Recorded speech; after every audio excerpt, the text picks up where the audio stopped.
नमस्कार, मी डॉक्टर ओंकार निगनुरे। बीटाचं सेवन कुणाच्या आरोग्यासाठी हितकारक आहे व बीटाचं सेवन कुणाच्या आरोग्यासाठी हानिकारक आहे, बीट कोणी खावे व कोणी खाऊ नये याच्यावर मी मार्गदर्शन करणार आहे। सर्वप्रथम बीटाचे गुणधर्म व बीट कोणी खावे हे पाहूया। कॅन्सरच्या रुग्णांनी बीट हे कायम सेवन करावं। यामुळे कॅन्सरच्या रुग्णांच्या आरोग्यामध्ये चांगला लाभ मिळतो। ज्या व्यक्तींच्या रक्तातील लोह कमी आहे, ज्या व्यक्तींच्या लाल पेशी कमी होतात, अशा व्यक्तींनी बीटाचं सेवन करावं। यामुळे लाल पेशींची वाढही होते, तसेच हिमोग्लोबिनचं प्रमाणही वाढतं। ज्या व्यक्तींना कायम अशक्तपणा असतो, अशा व्यक्तींना देखील बीटाचे सेवन केले असता ताजेतवाने वाटते।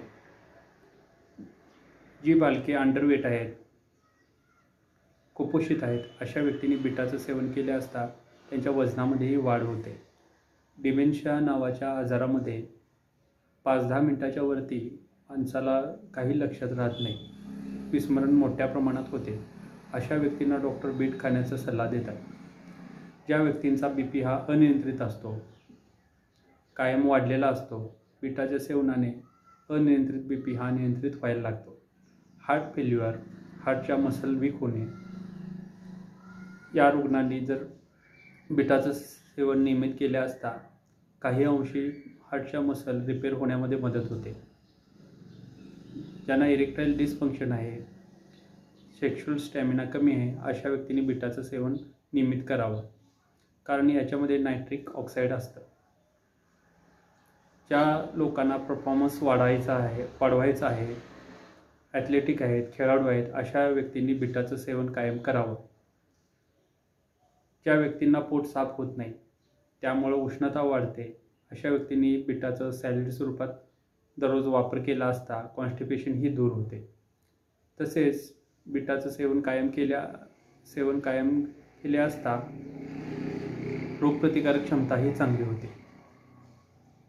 ज्यांची शुगर ही कायम लो असते, अशा व्यक्तींना देखील बीट गुणकारी आहे। हे सर्व आतापर्यंत आपण बीटाचे फायदे बघितले। आता बीटाचे सेवन कुणी करू नये व कुणाच्या आरोग्यासाठी अपायकारक आहे हे पाहूया। विल्सन डिसीज हा एक यकृताचा आजार आहे। याच्यामध्ये कॉपरची मात्रा तिपटीने चौपटीने वाढते। तसेच बीटामध्ये कॉपरची मात्रा मोठ्या प्रमाणात असल्यामुळे विल्सन आजारामध्ये बीटाचे सेवन अजिबात करू नये। किडनीचे सर्व विकारामध्ये बीटाचे सेवन अजिबात करू नये। ज्यांचे क्रिएटिन वाढलेले आहे, ज्यांना मूतखडे वारंवार होतात, तसेच किडनीचं फंक्शन कमी झालं आहे, अशा व्यक्तींनी देखील बीटाचं सेवन टाळलं पाहिजे। कारण बीटामध्ये कॅल्शियम ऑक्झलेट मोठ्या प्रमाणात आढळतं। ज्यांची शुगर ही हाय असते, अशा व्यक्तींनी देखील बीटाचं सेवन करू नये। तसेच काही वेळा वेगवेगळ्या आजारामध्ये तसेच वेगवेगळ्या सिंड्रोममध्ये HB प्रमाणापेक्षा जास्त वाढतो। मग HB हा 16 किंवा 16पेक्षा जास्त असला आणि आपण ह्यामध्ये बीटाचं सेवन केलं तर आणि अपायकारक गोष्टी घडतात। थँक्यू।